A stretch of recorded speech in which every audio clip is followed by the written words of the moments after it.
Cinema? ತುಂಬ ಚೆನ್ನಾಗಿ ಮಾಡಿದ್ದಾರೆ. ವಿರಾಟ್ ಅವರಾಗಲಿ, ಸಂಜನಾ ಅವರಾಗಲಿ, ಎಲ್ಲ ಅವರ ಅಭಿನಯ ತುಂಬ ಚೆನ್ನಾಗಿ ಬಂದಿದೆ. ಒಳ್ಳೆ ಫುಡ್ ಕಂಪ್ನಿಗಳಿಗೆ ಒಂದು ಸಂದೇಶ ಕೊಡೋವಂಥ ವಿಷಯ.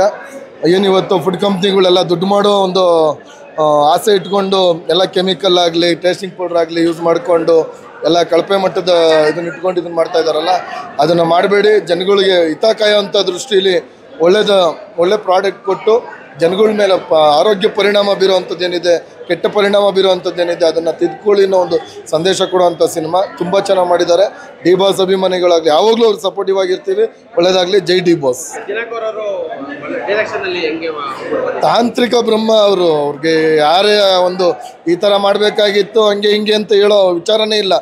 ಫ್ಯಾಮಿಲಿ ಸೆಂಟಿಮೆಂಟ್ ಆಗಲಿ, ಲವ್ ಆಗಲಿ, ಎಮೋಷನಲ್ಲು ಎಲ್ಲ ನೀವೊಂದು ಆ ಸಿನಿಮಾದಲ್ಲಿ ಕೂತ್ಕೊಂಡ್ರೆ ಕೆಲವು ಕಡೆ ಕಣ್ಣಲ್ಲಿ ನೀರು ಬರುತ್ತೆ, ಕೆಲವು ಕಡೆ ಅಷ್ಟೇ ಫ್ಯಾಮಿಲಿ ಬಗ್ಗೆ, ನಮ್ಮ ಫ್ಯಾಮಿಲಿ ನಾವು ಈ ಥರ ಒಬ್ಬ ಮಗ ಆಗಿರಬೇಕಾಗುತ್ತೆ ಅಂತ ಅನ್ನೋದಾಗಲಿ, ಒಬ್ಬ ಪಬ್ಲಿಕ್ ಆಗಿ ಹೊರಗಡೆ ಪ್ರಪಂಚಕ್ಕೆ ಯಾವ ಥರ ಬದುಕಬೇಕು ಎಲ್ಲ ಥರ ಮೆಸೇಜ್ ಕೊಟ್ಟಿದ್ದಾರೆ. ದಿನಕರಣನ ಬಗ್ಗೆ ನವಗ್ರಹದಲ್ಲಿ ನೋಡಿದ್ದೀವಿ, ಸಾರಥಿಯಲ್ಲಿ ನೋಡಿದ್ದೀವಿ, ಬುಲ್ಬುಲ್ ನೋಡಿದ್ದೀವಿ.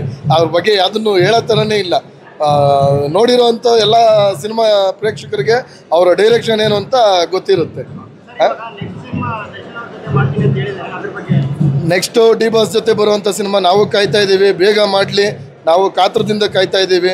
ಬೇಗ ದರ್ಶನ್ ಅವ್ರಿಗೊಂದು ಮಾಡಲಿ. ಅದಕ್ಕೆ ಮುಂಚೆ ಅವರ ಅಕ್ಕವ್ರ ಮಗ ಚಂದುಗೆ ಇಂಟ್ರೊಡ್ಯೂಸ್ ಮಾಡ್ತೀವಿ ಅಂತ ಹೇಳಿದ್ದಾರೆ.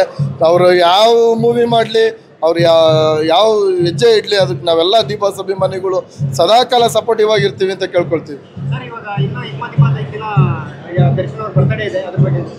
ಸರ್ ಆಲೇ ಇದೊಂದು ಸ್ವಲ್ಪ ಯಾವುದೋ ಒಂದು ಕೈ ಘಟನೆ ಆಗಿರೋದ್ರಿಂದ ಈ ಸಾರಿ ಬಾಸ್ ಏನು ತೀರ್ಮಾನ ತಗೊಳ್ತಾರೆ ಅಂತ ಕಾಯ್ತಾ ಇದ್ದೀವಿ. ಅವ್ರೇನಾದ್ರು ಒಂದು ಸಣ್ಣ ಗ್ರೀನ್ ಸಿಗ್ನಲ್ ಕೊಟ್ಟರೆ ಜಾತ್ರೆ ಮಾಡಿಬಿಡ್ತೀವಿ. ಒಳ್ಳೆಯದಾಗಲಿ. ಜೈ ಡಿ ಬಾಸ್.